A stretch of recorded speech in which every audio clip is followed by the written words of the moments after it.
भगिनी निवेदिता, जन्म 28 अक्टूबर 1867, डंगनन, tyrant, Ireland. मृत्यु 13 अक्टूबर 1911, दार्जिलिंग, भारत। भगिनी निवेदिता स्वामी विवेकानंद की ब्रिटिश आयरिश शिष्या थी। वे एक उत्तम शिक्षिका, लेखिका, समाज सेविका, भारत की स्वतंत्रता की कट्टर समर्थक एवं उच्च आध्यात्मिक भक्तिमती महिला थी। उनका पूर्वाश्रम का नाम मार्गरेट एलिजाबेथ नोबल था। उन्होंने अपना बचपन और युवावस्था का कुछ समय आयरलैंड में बिताया। उन्होंने अपने पिता और शिक्षकों से जीवन के कुछ अमूल्य पाठ सीखे, जैसे मानव सेवा ही भगवान की सच्ची सेवा है। मानव प्रेम और सेवा उनके मन में इतना बसा था कि अपना देश छोड़ वे भारत आ गई और फिर यहीं की होकर रह गई। उनकी इसी सेवा भावना, त्याग तथा भारत प्रेम के कारण उन्हें भारत में बहुत आदर और सम्मान मिला। भारत में जिन विदेशियों पर गर्व किया जाता है, उनमें भगिनी निवेदिता का नाम सबसे प्रथम आता है। उन्होंने न केवल भारत के स्वतंत्रता आंदोलन में सक्रिय भूमिका अदा की, बल्कि महिला शिक्षा के क्षेत्र में भी महत्वपूर्ण योगदान दिया। इसलिए उन्हें भारत की निवेदिता कहा जाता है। प्रारंभिक जीवन। मार्गरेट एलिजाबेथ नोबल का जन्म 28 अक्टूबर 1867 में टायरन जिले में डंगनन नामक गांव में हुआ। उनके पितामह का नाम जॉन नोबल था। नोबल परिवार स्कॉटिश मूल का था और पिछले 5 शताब्दियों से आयरलैंड में आकर बस गया था। उनकी माता का नाम मेरी इसाबेल और पिता का नाम सैमुअल रिचमंड नोबल था। उनके पिता पादरी थे। उनसे मार्गरेट को आध्यात्मिक जीवन का पहला पाठ मिला। जब मार्गरेट मात्र 1 साल की थी, तब उनके पिता धार्मिक शिक्षा के लिए मैनचेस्टर, इंग्लैंड चले गए और मार्गरेट अपनी नानी के साथ रही। जब वे 4 साल की हुई, तब वे अपने पिता के साथ रहने आ गई। जब मार्गरेट 10 साल की थी, तब उनके पिता का देहांत हो गया, जिसके पश्चात उनकी नानी हैमिल्टन ने उनकी देखभाल की। हैमिल्टन आयरलैंड स्वाधीनता आंदोलन के शीर्ष नेताओं में एक थी। मार्गरेट ने लंदन में चर्च बोर्डिंग स्कूल से शिक्षा प्राप्त की। इसके पश्चात अपनी बहन के साथ उन्होंने हैलिफैक्स कॉलेज में अध्ययन किया, जहां उनकी प्रधान अध्यापिका ने उन्हें आत्मत्याग का महत्व को समझाया। उन्होंने भौतिकी, कला, संगीत और साहित्य जैसे विषयों का अध्ययन किया और 17 वर्ष की उम्र में पढ़ाना शुरू किया। प्रारंभ में उन्होंने कैस्विक में बच्चों के अध्यापिका के तौर पर कार्य किया, पर बाद में विंबलडन में खुद का एक विद्यालय स्थापित किया, जहां उन्होंने पढ़ाने को अनूठी पद्धति अपनाई। धार्मिक प्रवृत्ति के कारण वे चर्च के कार्यों तथा गतिविधियों में भी भाग लिया करती थी। वे एक असरदार लेखिका थी और समय समय पर पत्र पत्रिकाओं में लिखती भी रहीं। धीरे धीरे उनका नाम लंदन में बुद्धिजीवी वर्ग में गिना जाने लगा। उनका विवाह एक वेल्स मूल के युवक से तय हुआ और सगाई भी हो गई थी, पर इसी दौरान उस युवक की मौत हो गई। नियंत्रित धार्मिक जीवन से उन्हें शांति नहीं मिल रही थी, इसलिए उन्होंने धर्म पर लिखी पुस्तकें पढ़ना प्रारंभ कर दिया। स्वामी विवेकानंद से भेंट। नवंबर 1895 में स्वामी विवेकानंद जब अमेरिका से लौटते वक्त लंदन में 3 महीने रुके, तब मार्गरेट उनसे अपनी सहेली लेडी इसाबेल मार्गेसन के निवास पर मिली। स्वामी जी के संभाषण में अनेक विविध विषय आ रहे थे। स्वामी जी ने वहां उपस्थित लोगों को ईश्वर के बारे में बताया। आध्यात्मिक उन्नति के लिए 3 मार्ग, कर्म, ज्ञान और भक्ति के बारे में बताया। उन्होंने अद्वैतवाद एकेश्वरवाद, एक तत्ववाद की चर्चा की। उन्हें बुद्ध धर्म, हिंदू धर्म और क्रिश्चियन धर्म के बारे में बताया। स्वामी जी के व्यक्तित्व से प्रभावित हो वे उनके व्याख्यानों में उपस्थित रहने लगी। स्वामी जी के साथ किए गए प्रश्नोत्तरों और उनके समाधान से उनके मन में स्वामी जी के प्रति श्रद्धा उत्पन्न हुई। एक दिन वार्तालाप के दौरान स्वामी जी ने उनकी ओर मुखातिब होकर कहा, मैं मेरे देश में वहाँ की स्त्रियों की प्रगति हेतु कार्यक्रम की रूपरेखा बना रहा हूँ और सोचता हूँ कि उस कार्यक्रम में तुम मुझे बहुत मदद कर सकोगी। निवेदिता जानती थी यही वह कर्तव्य की पुकार थी जो उसने सुनी थी और जो उसके जीवन में महान परिवर्तन लाने वाली थी। उन्होंने भारत जाकर स्वामी जी के कार्य में खुद को समर्पित करने का निश्चय किया। भारत आगमन। स्वामी विवेकानंद के आग्रह पर मार्गरेट अपने परिवार और मित्रों को छोड़ 28 जनवरी 1898 को कलकत्ता पहुंची। प्रारंभ में स्वामी जी ने उन्हें भारतीय सभ्यता, संस्कृति, दर्शन, लोक, साहित्य और इतिहास से परिचित कराया।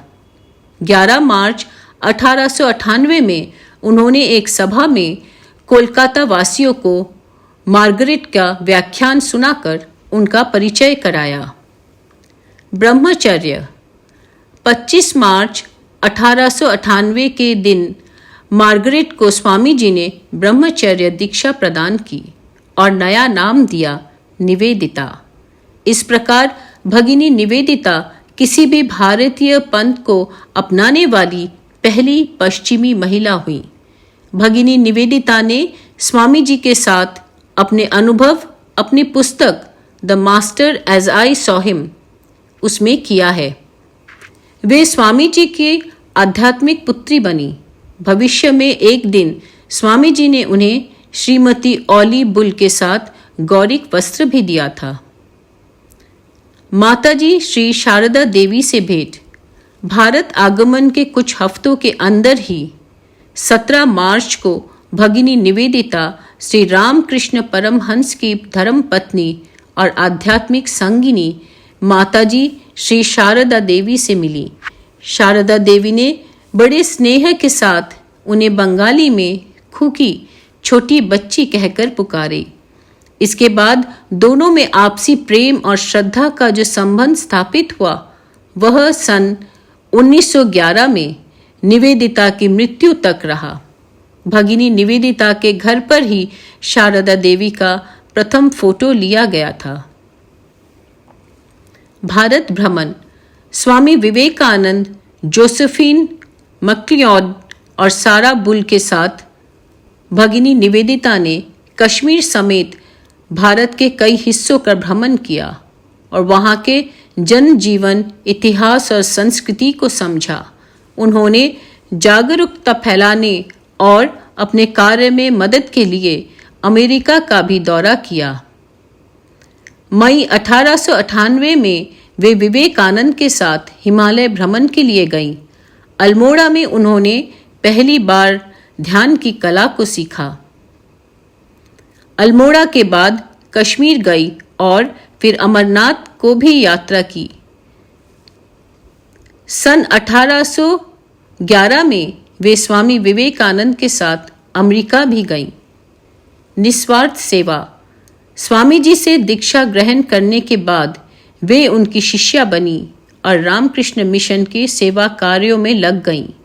समाज सेवा के कार्यों में पूर्ण रूप से निरत होने के बाद उन्होंने कलकत्ता में भीषण प्लेग के दौरान भारतीय बस्तियों में प्रशंसनीय स्वच्छता तथा शुश्रूषा का कार्य कर एक आदर्श स्थापित किया। उन्होंने उत्तरी कलकत्ता में एक कन्या विद्यालय की स्थापना की। उन्होंने प्राचीन हिंदू आदर्शों को शिक्षित लोगों तक पहुंचाने के लिए अंग्रेजी भाषा में पुस्तकें लिखी और संपूर्ण भारत का भ्रमण कर अपने व्याख्यानों के द्वारा स्वामी जी के विचारों का प्रचार तथा प्रसार किया। भारतीय स्वतंत्रता संग्राम में योगदान। धीरे धीरे निवेदिता का ध्यान भारत की स्वाधीनता की ओर गया। उन्होंने भारत के स्वतंत्रता संग्राम में सक्रिय भाग लिया। वे तिलक, अरविंद घोष, गोखले जैसे स्वतंत्रता सेनानियों के घनिष्ठ संपर्क में थीं। स्वामी जी के महासमाधि के उपरांत वे उनके दिखाए गए मार्ग पर चलते हुए उनके सिद्धांतों और आदर्शों का पालन कर अग्रसर हो रही थी। रामकृष्ण संघ को राजनीति से अलग रखने के लिए उन्होंने संघ से त्याग पत्र दिया और संपूर्ण मनोभाव से स्वतंत्रता संग्राम में कूद पड़ी। उनकी देखभाल के लिए रामकृष्ण संघ के स्वामी सदानंद और स्वामी शंकरानंद सदैव उनके साथ रहते थे। उन्होंने भारतीय युवाओं को अपने व्याख्यानों और लेखों के माध्यम से प्रेरित किया।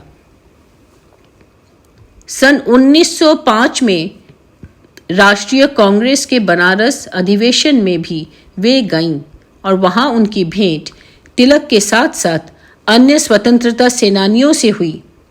जब भी उन्हें मौका मिलता वे स्वामी जी के भारत विषयक विचारों का प्रचार तथा प्रसार करती। उनके संपर्क में उस दौर के सभी प्रमुख लोग आए। उनके साथ संपर्क रखने वाले प्रमुख लोगों में गुरुदेव रविंद्रनाथ टैगोर, वैज्ञानिक जगदीश चंद्र बसु, शिल्पकार हेमेल तथा अवनींद्रनाथ ठाकुर और चित्रकार नंदलाल बोस शामिल थे। उन्होंने रमेश चंद्र दत्त और यदुनाथ सरकार को भारतीय नजरिए से इतिहास लिखने की प्रेरणा दी। बंगाल में सक्रिय रही अनुशीलन समिति के क्रांतिकारियों की उन्होंने सहायता की थी। उन्होंने अरविंद घोष से लेकर एनी बेसेंट सभी की सहायता की और अपने लेखन से लोगों के मन में आज़ादी की आग जलाने का प्रयास किया। बंगाल में कलाकारों को कला विद्यालय खोलने के लिए प्रेरित किया। 1904 में उन्होंने भारत का झंडा तक बनाया जिसमें इंद्र का वज्र बना था। उन्हें बंग भंग करने वाले लॉर्ड कर्जन का भी विरोध किया और उस समय के आंदोलन में बहुत बड़ा योगदान दिया। मृत्यु। अत्यधिक परिश्रम तथा बहुत ज़्यादा प्रवास के कारण उनका स्वास्थ्य दिन ब दिन बिगड़ने लगा था। दुर्गा पूजा की छुट्टियों में भ्रमण के लिए वे दार्जिलिंग गई, लेकिन वहां उनका स्वास्थ्य कुछ ज़्यादा ही बिगड़ गया। इस कारण 13 अक्टूबर 1911 को दार्जिलिंग स्थित रॉय विला में उन्होंने देह त्याग किया। उनका स्मारक रेलवे स्टेशन के नीचे विक्टोरिया फॉल्स दार्जिलिंग के रास्ते में स्थित है। उनकी योग्यता और भारत माता के प्रति समर्पित सेवा भाव को देखकर स्वतंत्रता सेनानी विपिन चंद्र पाल ने कहा था, मुझे संदेह है कि क्या कोई भारतीय भारत माता से उस तरह प्यार करता है जिस तरह की भगिनी निवेदिता। महान कवि रविंद्रनाथ टैगोर ने निवेदिता के भारत माता के प्रति आत्म बलिदान तथा सेवाओं के लिए उन्हें लोक माता कहा था। भारतीय इतिहास में वे सदैव चिरस्मरणीय रहेंगी। मार्गरेट एलिजाबेथ नोबेल ने अपना संपूर्ण जीवन एक महान उद्देश्य की प्राप्ति के लिए समर्पित कर दिया तथा अपने गुरु द्वारा दिए गए नाम निवेदिता को पूर्णतः सार्थक कर दिया। निवेदिता का अर्थ है पूर्ण समर्पिता।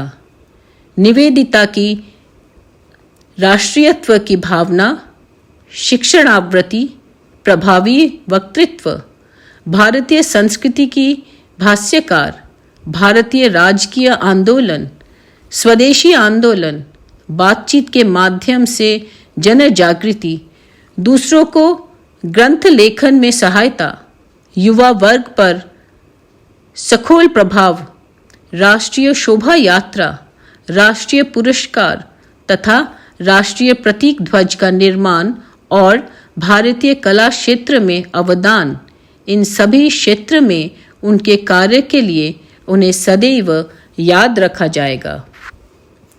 साहित्य। The master as I saw him, Kali the Mother, The Wave of Indian Life, Kilril Tales of Hinduism, An Indian Study of Life and Death, Select Essence of Sister Nivedita, Studies from an Eastern Home,